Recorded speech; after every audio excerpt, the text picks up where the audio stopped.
సృష్టిని చేసావు. మానవుడెంత ఘనుడని ఈ ప్రకృతినిచ్చావు.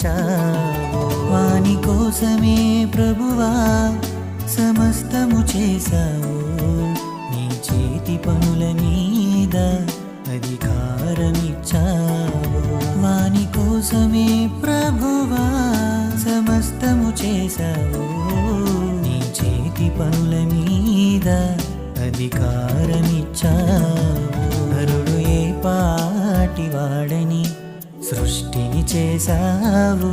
మానవుడెంత ఘనుడని ఈ ప్రకృతినిచ్చావు.